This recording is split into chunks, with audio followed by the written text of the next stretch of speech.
This is for Cameron. Cam.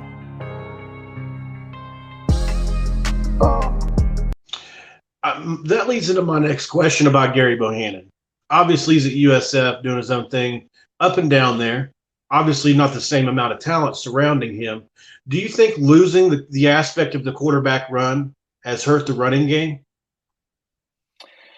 Yeah, there's been a lot of chatter about Gerry whenever they've obviously struggled. You know how that goes. Of course. I still think Blake was the right call, just from an arm standpoint. But Yeah. to your point about Gary's being able to run a little bit, yeah, I do think that that's hindered them a little. Blake can scoot. He can get out there and pick up a first down on occasion, but he's not going to break off like the long, and Gerry was a kind of a bruiser too. Like he could have a guy bounce off of him trying to tackle him. So I do think that's affected them a little bit. I think that's kind of the work in progress, that they're having to do things differently than maybe they did last year. Like I said, with the offensive line, like they're not as dominant as they were.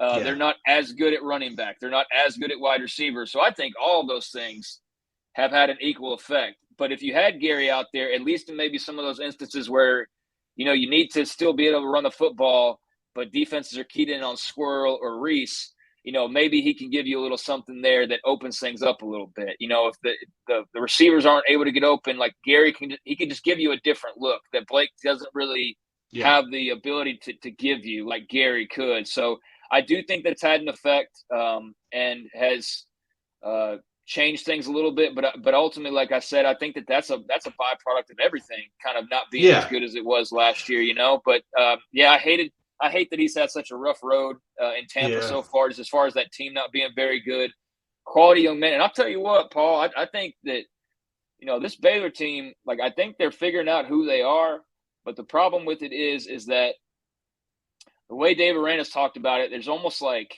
a separation between the vets and the young guys, not in terms of like liking each other or anything like that, and not even as much in terms of chemistry, really, as much as just the mindsets and focuses are a little bit different. And it sounds like they're trying to kind of bring the young guys along, and those vets are obviously in a different place, and that's just not really meshing as seamlessly as they thought it would. And that's why during the offseason, a lot of people were like, well, man, they're losing Jalen Petrie, and they're losing Terrell Bernard, they're losing, JT Woods, they're losing all these guys. And those guys were important from a playing standpoint, but I think they were equally important from a leadership standpoint. And quite frankly, it's still, even knowing that was coming, that there was going to be a leadership void, it's still surprising there's been as much of one as there still seems to be 6 games into a season. He's still talking, Aranda, about the same things that he was talking about in March as far as leadership and like young guys and things like that. And that's really concerning. I mean, that's really concerning. And my point with having said all that is that's where I think they miss Gerry the most. I think Gary's missed the most in the locker room and in the training room and in the weight room, because that was a guy that the moment he stepped on campus, recruited by Matt Rule, he was not somebody that everybody wanted at quarterback. I think Arkansas wanted him at like a linebacker, right? And maybe some others wanted, really though, like he's just a big dude. And I think Arkansas wanted him on defense. Yeah, and probably how he would make the pros, honestly, But he wanted to play quarterback, and Baylor wanted him at quarterback, and so he took them up on that. But yeah, I think to answer your question, that's where he's missed the most. Certainly in the run game to an extent, but I think, the bigger difference would be made in just the belief that the team has in him or had in him, and the examples that he set. Always the first guy, I know it's all the cliche stuff, but always the first guy at the facility, always the first guy watching film when the coaches show up at 6 a.m. He's already been there for like an hour and a half, all the lights are off and like, oh man, there's Gerry when you flip the lights on. I mean, he was that type of guy. So I think that Blake Shapen's tried to do what he could to, fill that. Other guys have tried to fill that. But yeah, they miss Gerry from a leadership standpoint and to a lesser extent from a running standpoint. Interesting. I would never make the argument that Gerry Bohanon is a better player. I just think the personnel you guys have this year fit what he can do for you better. But that doesn't mean Blake's not a better player. It's just you guys need to either find some unproven guys that step up, or recruit or transfer portal, or however you do it, get some better weapons around Shapen, because he's very obviously got an NFL arm. I don't think anybody would doubt that. but you can't just like JT, he's obviously got an NFL arm too, and our receivers have struggled to get separation this year. So I think, a lot of people look at his numbers and say he's averaging right around 200 yards a game. He doesn't even have double-digit touchdowns. And with our receiving core, I think that would shock some people because of the names that are in that room. But, man, really, when you think about it, Bryce Ford Wheaton's been at West Virginia for 5 years now. When did you find out about him? Most people would say this year. Yeah, I mean, I definitely heard about him before this year, knew about him before this year. Of course, yeah, you did. I think right. For most people, I think they're like, man, who's this Bryce Ford Wheaton? Yeah. Yeah, And you're isn't right. that wild?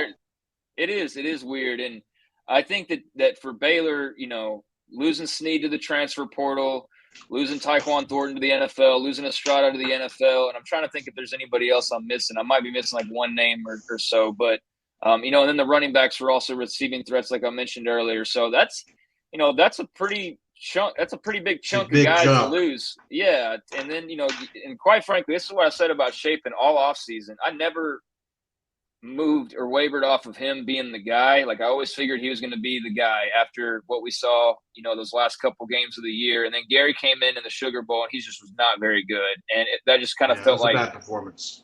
Yeah, and thankfully they were able to get around that and still win that game. But I think like that's when it kind of dawned on everybody of like, okay, this is probably going to be Blake's team, and they still let him compete and all that. And it was Blake's team ultimately, but yeah, it's a lot to replace. And getting back to the point about Blake, when everybody was going crazy over him after the Oklahoma State game and all that, I had to say over and over again of like, I get that everybody believes in Blake, and I believe in Blake, and I believe he's the guy, but we're still all saying this after 2.5 games.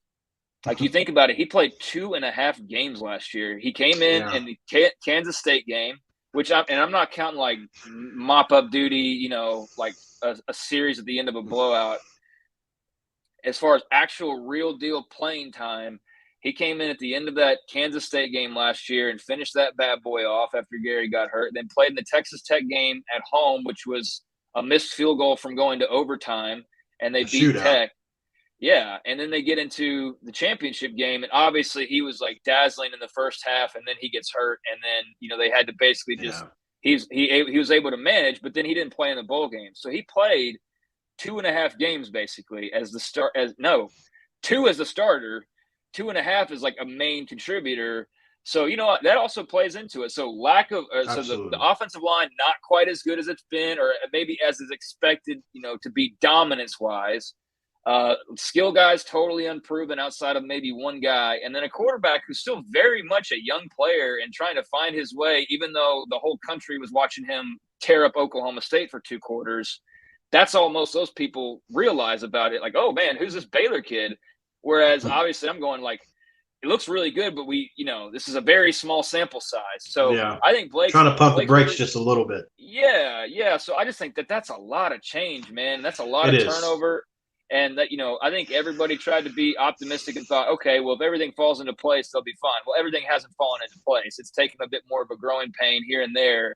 And I don't think Blake's a guy who's really struggled. I wouldn't classify it as that, but he's had some growing pains along the way as well. So it's been interesting to track. We're going to talk